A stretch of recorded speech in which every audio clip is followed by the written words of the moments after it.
Las fases de la hemostasia son las siguientes: vascular, plaquetaria, plasmática, fibrinolítica y de control. La primera, la fase vascular.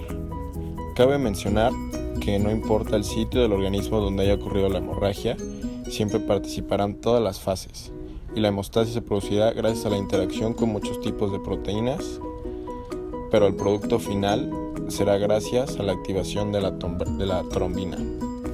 Cuando el cuerpo se encuentra en condiciones normales, se producen sustancias específicas que inhiben la activación de las plaquetas, como es la prostaciclina y el óxido nítrico. Para identificar una lesión, se activa el neurotransmisor llamado serotonina, que causa la contracción de células musculares, reduciendo el flujo sanguíneo en la lesión. De igual manera, se activa la adenosina difosfato, que es el ADP, y el tromboxano A2, que son los responsables de crear grupos plaquetarios que se encargan de formar un tapón hemostático primario. La segunda fase es la fase plaquetaria. Esta se divide por la adhesión plaquetaria, cambio de forma, liberación, agregación y formación del trombo. La primera es la adhesión plaquetaria. Estas empiezan a adherir gracias al factor de von Willebrand. Este se adhiere a la colágena expuesta en la herida de la pared vascular. Las moléculas de este factor tienen la característica de unirse por un lado a la colágena del subendotelio y por el otro a las plaquetas, que en conjunto se denominan glucoproteína 1. La siguiente fase o parte de la fase plaquetaria es el cambio de forma en las plaquetas. Estas, ya una vez unidas al colágeno de la herida, empiezan a cambiar de forma gracias a sus proteínas en la membrana, actina y miosina, empezando a cambiar de su forma de disco a una estrella con prolongaciones. Lo siguiente que sucede es la liberación. Las plaquetas empiezan a secretar sustancias almacenadas en sus glándulos, incluyendo varias glucoproteínas a la superficie. El calcio es el mediador en esta fase de la liberación, además de también la agregación, que es la siguiente. Esta depende de 5 reacciones plaquetarias fundamentales, que es el cambio de forma, que ya explicamos, la exposición de los receptores del fibrinógeno, exposición del receptor para el factor de von Willebrand y la liberación del ácido araquidónico y liberación del contenido granular.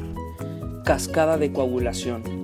Para explicar la cascada de coagulación debemos saber que tenemos como antecedente un daño en el endotelio, el cual es tapado por un trombo.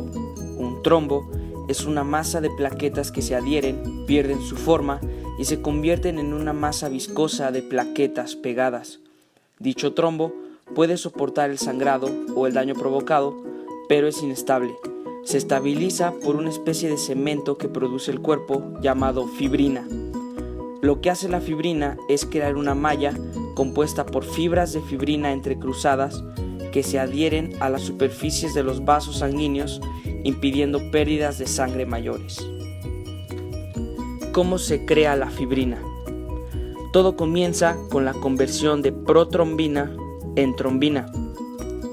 Primero se forma el activador de la protrombina como resultado de una ruptura de un vaso sanguíneo o de su lesión. El activador de protrombina, en presencia de cantidades suficientes de calcio iónico, convierte la protrombina en trombina.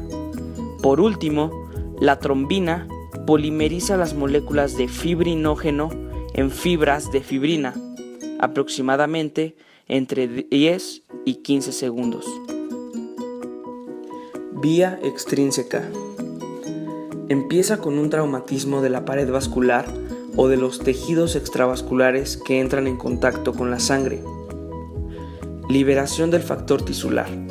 Lo libera el tejido traumatizado y se compone de fosfolípidos que provienen del tejido. Activación del factor 10. Participa el factor 7 y el tisular o factor 3 en presencia de iones de calcio para formar el factor 10 activado. Factor 10 activado forma el activador de protrombina. Participa el factor 5. El factor 10 activado se combina con los fosfolípidos tisulares y fosfolípidos liberados por las plaquetas y con el factor 5 para formar el activador de protrombina.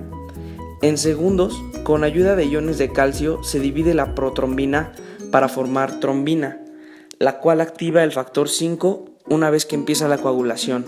El factor 5 acelera la formación de protrombina. La retroalimentación positiva de la trombina es un efecto que mediante el factor 5 acelera el proceso una vez que empieza. La fase número 4 es la fase fibrinolítica. En esta, la función principal es eliminar el exceso de fibrina y al mismo tiempo ayudar en la cicatrización vascular. Está compuesto por un zimógeno circulante, activadores, cofactores e inhibidores. La principal proteína del sistema es la plasmina, que es una proteasa de serina liberada del plasminógeno. La activación del plasminógeno y la formación de trombina pueden deberse a 3 mecanismos. Intrínseco, en el cual todos los componentes se encuentran en la sangre como precursores. Extrínseco, en el que el activador se libera a la circulación de los tejidos o a la pared vascular por un traumatismo. Exógeno, en el cual las sustancias activadoras se administran por vía parental con fines terapéuticos. La fase final es la fase de control. Cuando un coágulo está formado, este no progresa ni se generaliza. Esto se logra por varios mecanismos de control, como el flujo de sangre, la depuración hepática, mecanismos de retroalimentación, la fibrinólisis y mecanismos anticoagulantes naturales. El rápido movimiento de la sangre dentro de los vasos sirve para diluir y lavar los factores activados durante la coagulación. El sistema fibrinolítico es esencial para disolver y eliminar el exceso de fibrina localizado en la pared vascular. Es muy importante el tema de la coagulación, ya que nosotros como buscadores de la salud debemos conocer los diversos parámetros que facilitarán procesos y evitarán irregularidades en intervenciones donde el paciente pueda sufrir una pérdida considerable de sangre o complicaciones, y así prepararnos con material preventivo como plaquetoféresis, anticoagulantes para eliminar riesgos. Además, dependiendo de los resultados que arroje la serie plaquetaria o en una biometría hemática.